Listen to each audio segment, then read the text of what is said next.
So first off, I'm sure you can deduce this, but this game is not connected to the internet. All of the notes that you're gonna see have been written by Coda. This was actually the first game of his that I ever played. This was shortly after I met him at a weekend game jam in Sacramento, where I grew up. I saw him working on this very level, and it was just so different from anything that anyone else was doing. So right away I was like, I have to be friends with this person. In retrospect, I think I was probably a bit too pushy, trying to get his attention. I was over-enthusiastic. But he was very gracious about it and very patient with me. And I cooled off eventually.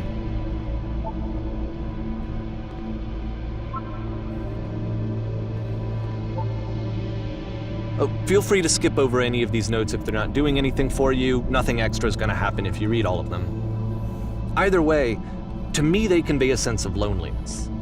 I see this person who's filled with thoughts and feelings and beliefs and has no way to express them except as scattered and unheard voices in a game that wasn't meant to be played.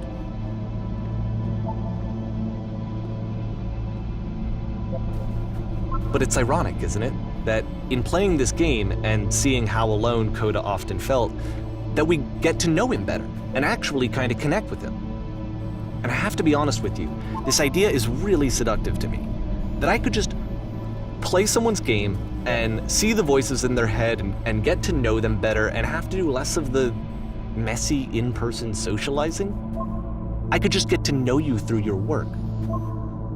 I think this is why I always liked Coda's games so much, is because it felt like they let me have that connection. I felt as though he was inviting me personally into his world. And then I feel less lonely too.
At the end of this level, we're going to see the puzzle again.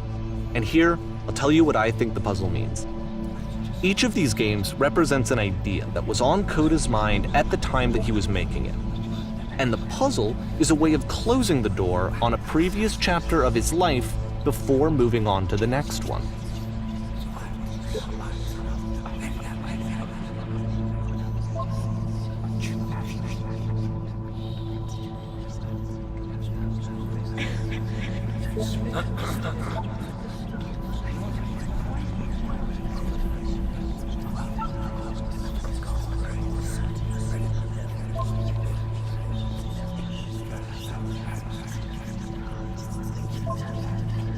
In each of his games, after exploring a theme that, he might find difficult, Coda can then place this puzzle that he knows has a reliable solution, he understands exactly how it works, and so it gives him a simple mechanism for moving on.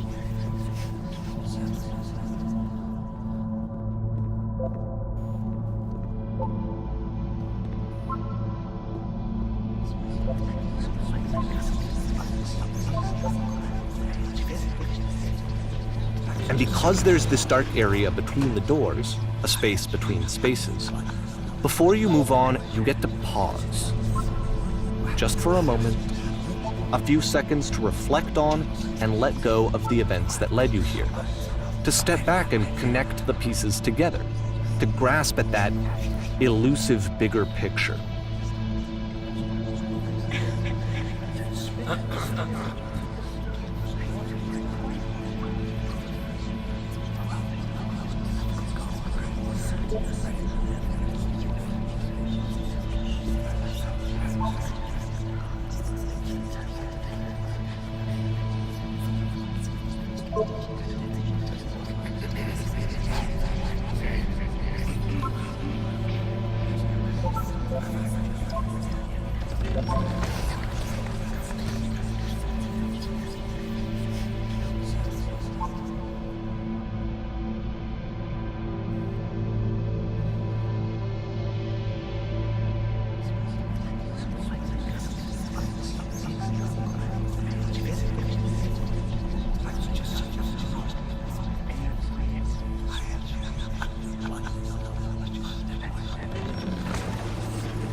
Okay, this one is tough. It's gonna kind of just spin its own wheels for a few minutes. Hang with it.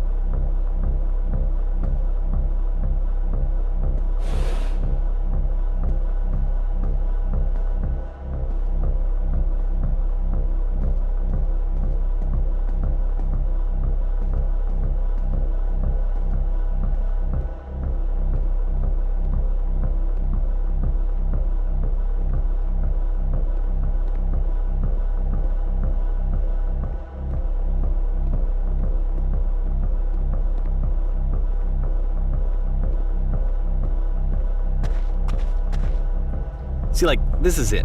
The whole game. And there's nothing that's particularly interesting about it. You just walk to the end of a hallway. Except, for some reason, Coda gets really fixated on this prison that has all of this modern furniture. And I don't know why, but he decides he needs to revisit this prison. He's gonna start over, use the same assets, turn it into something else. Okay, cool. Here's version 2.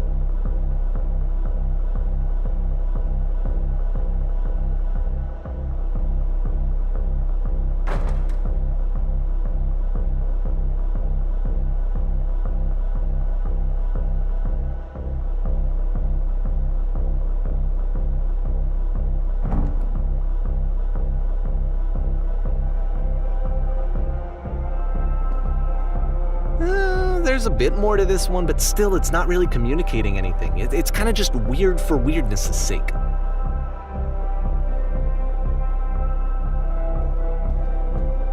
So okay, he throws it out and starts over. This time he comes at the prison idea from a different direction.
And of course, now the table is gone and you can't begin the chain of events to escape.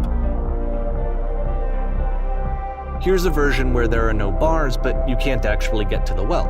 And then a version where the inside of the prison is the outside and the outside is the inside. Let me just blink you real quick through a few more of these. I mean, he really unloaded on this prison idea. There's nearly a dozen of them. Personally, I think it's awful to watch this, to see a person basically unraveling through their work.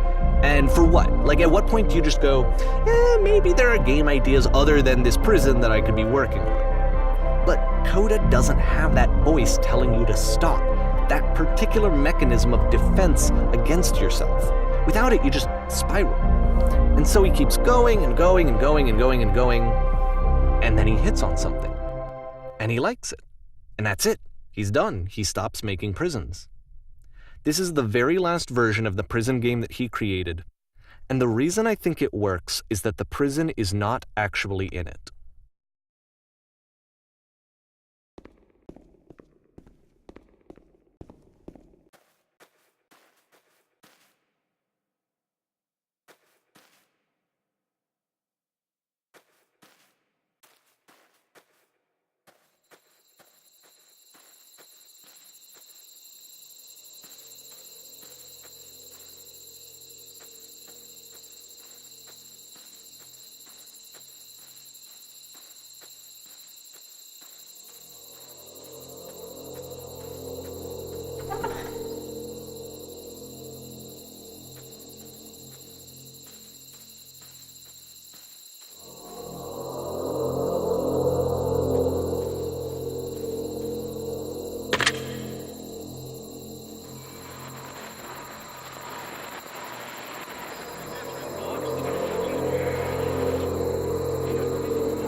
It's a conversation.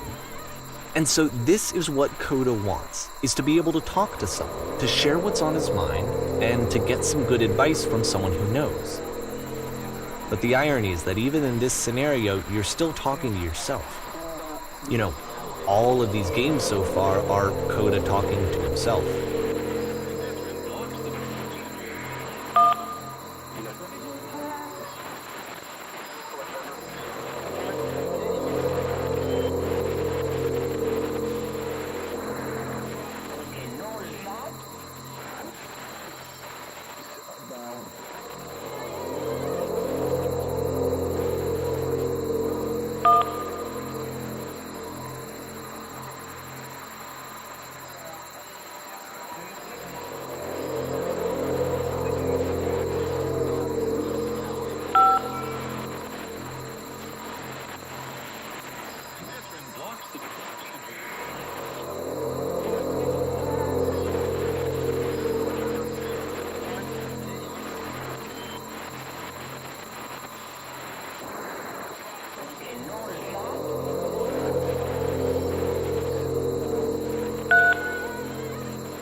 I can see why he considers this a fitting conclusion to the prison games.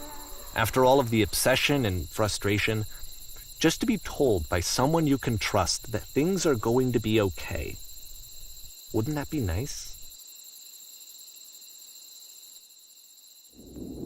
So what would it look like if Coda wanted to make a game about talking to someone other than himself?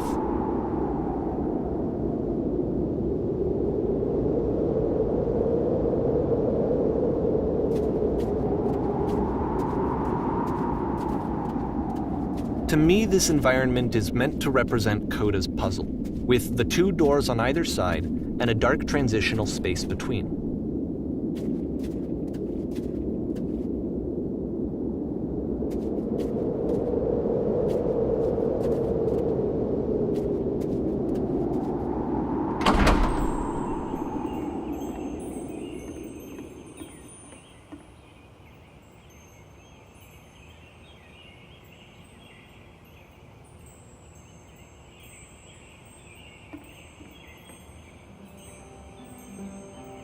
You'll notice that the quality of the art is a step up from previous games, including this new and improved chat system, which he started using from this point on. From here on out, he begins putting much more effort into the visual polish of his work, and this particular game took 2 months to create as a result.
After the intense set of prison games, this house cleaning level almost feels like cleansing.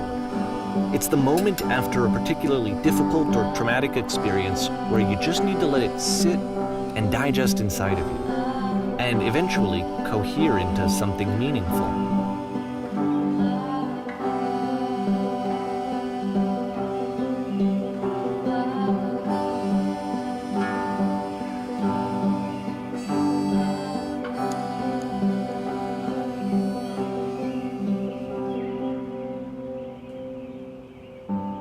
I know that Coda really liked this game. Of all of his work, actually, this was the only one that he called me up to ask me to come over and look at it.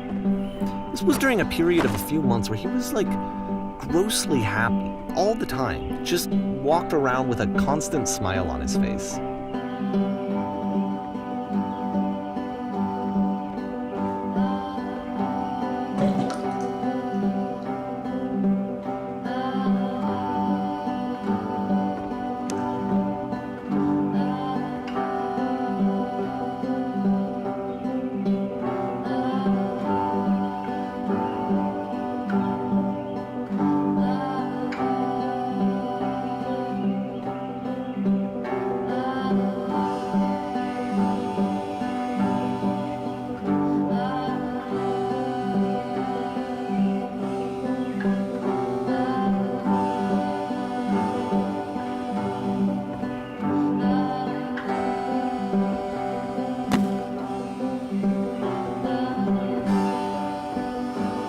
I'm glad he made this.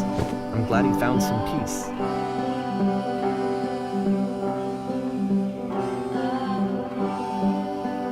But, of course, it can't last.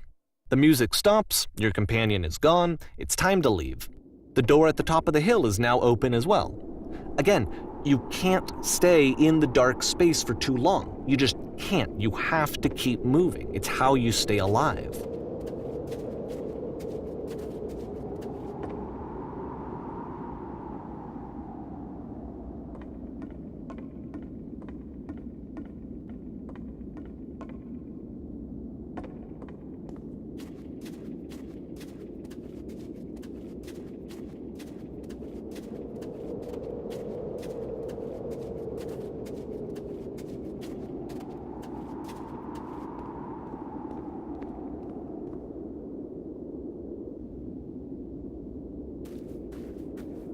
Which is the whole point of the puzzle doors, right? That sooner or later you have to pick up and move. I really thought that was the point of it.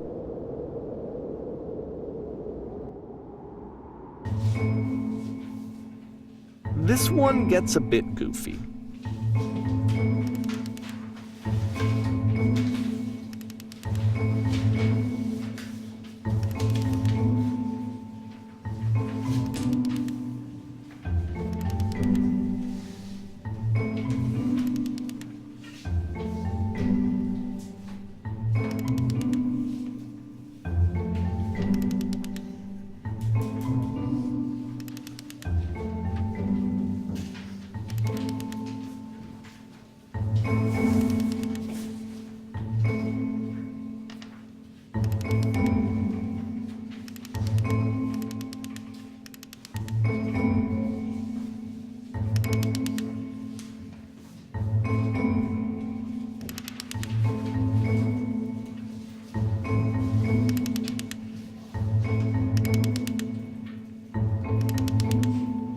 About halfway through the game, the perspective shifts.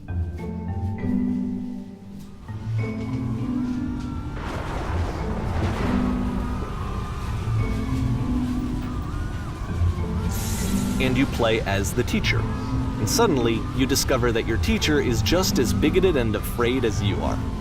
Oh, and also you can move around the classroom now.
fell pretty hard for this one. I feel like it's one of the most relatable experiences that you can have. To assume that some other person is perfect and totally fulfilled in every way, and completely miss all of the little flaws that make them painfully human.